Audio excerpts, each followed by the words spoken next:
इस भिखारी ने एक छोटे लड़के को बेवकूफ बनाने के लिए उसे एक जिम्नास्टिक्स एक्सरसाइजेस की किताब बेच दी। भिखारी ने कहा, अगर तू इस किताब में दिए गए सभी मूव्स सीख लेगा तो एक दिन तू एक इनविंसिबल एक्सपर्ट बन जाएगा। वो मासूम बच्चा बहुत ही भोला था। उसने बिना एक सेकंड सोचे किताब खरीद ली और उसी दिन से प्रैक्टिस शुरू कर दी। 20 साल निकल गए। अब तो वो एक्सरसाइज उसकी डेली लाइफ का हिस्सा बन चुकी थी। एक दिन जब वो झील के किनारे खड़ा था, उसने पानी में हाथ डाला। अचानक उसे ऐसा लगा जैसे उसकी हथेली से एक प्राचीन ड्रैगन निकल रहा हो। फिर उसने आसमान की तरफ इशारा किया और एक फीनिक्स जो ऊंचाई पर उड़ रहा था उसकी तरफ खिंचता चला आया। लेकिन टॉनी की नजरों में उसने सिर्फ एक मुर्गा और एक मछली पकड़ी थी। उसी वक्त उसके दिमाग में गुस्से का तूफान आ गया। उसने सोचा, उस भिखारी ने मेरे साथ धोखा किया। ये इनविंसिबल एक्सपर्ट बनने वाली बात सब झूठ थी। पर उसी दिन हमेशा की तरह वो अपनी बेटी के साथ फूड डिलीवरी करने निकला। वो अपनी बाइक पर बैठा इंतजार कर रहा था।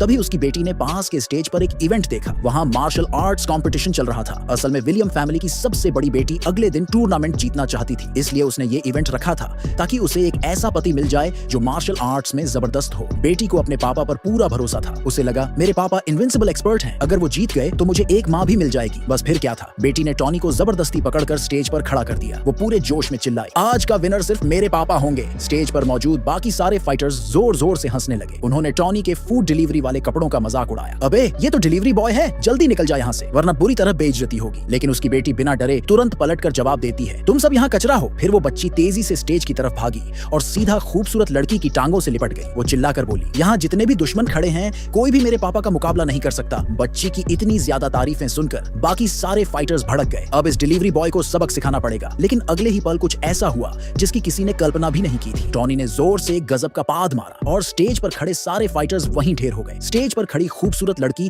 ये देखकर दंग रह गई। उसे समझ आ गया कि ये डिलीवरी बॉय कोई मामूली इंसान नहीं है। लेकिन टॉनी बेचारा खुद कुछ भी समझ नहीं पाया। वो हमेशा से शक करने वाला बंदा था। उसने सोचा, ये सब जरूर कोई एक्टर्स का ड्रामा होगा। बस बिना टाइम वेस्ट किए उसने अपनी बेटी को उठाया और वहां से भागने का प्लान बनाया। पर खूबसूरत लड़की उसे इतनी आसानी से जाने कैसे देती। उसने कहा, अब जब तुमने यहाँ के सारे फाइटर्स हरा दिए हैं तो तुम्हारे पास कोई और ऑप्शन नहीं बचा। अब तुम्हें मुझसे शादी करनी ही पड़ेगी। और फिर उसी दिन दोनों शादी के रजिस्ट्रेशन ऑफिस चले गए और शादी कर ली। लेकिन ये तो बस शुरुआत थी। खूबसूरत लड़की ने बिना कोई देरी किए टॉनी को सीधा अपने घर ले गई। लेकिन जैसे ही उसके ससुर ने टॉनी को देखा, उसने सीधा समझ लिया कि उसकी बेटी ने जिंदगी की सबसे बड़ी गलती कर दी है। ससुर ने सोचा, ये बंदा मेरी बेटी के लायक ही नहीं, इसीलिए उसने टॉनी की परीक्षा लेने का फैसला किया। उसने कहा, अगर तुम्हें हमारे विलियम खानदान का दामाद बनना है तो तुम्हें फैमिली का पवित्र धूपदान जलाना होगा। सिर्फ तभी देवता तुम्हें हमारे घर का दामाद मानेंगे। फिर ससुर ने खुद डेमो दिया। उसने अपनी आंतरिक ऊर्जा से 3 धूप की लड़कियां जलाई। फिर झुककर देवता के आगे प्रणाम किया। जैसे ही उसने ऐसा किया, लॉन्ग लाइफ गॉड की मंजूरी मिल गई। अब टॉनी की बारी थी। उसने भी बिल्कुल वैसे ही 3 धूप की लकड़ियां जलाई, लेकिन कुछ भी नहीं हुआ। सबने सोचा, अरे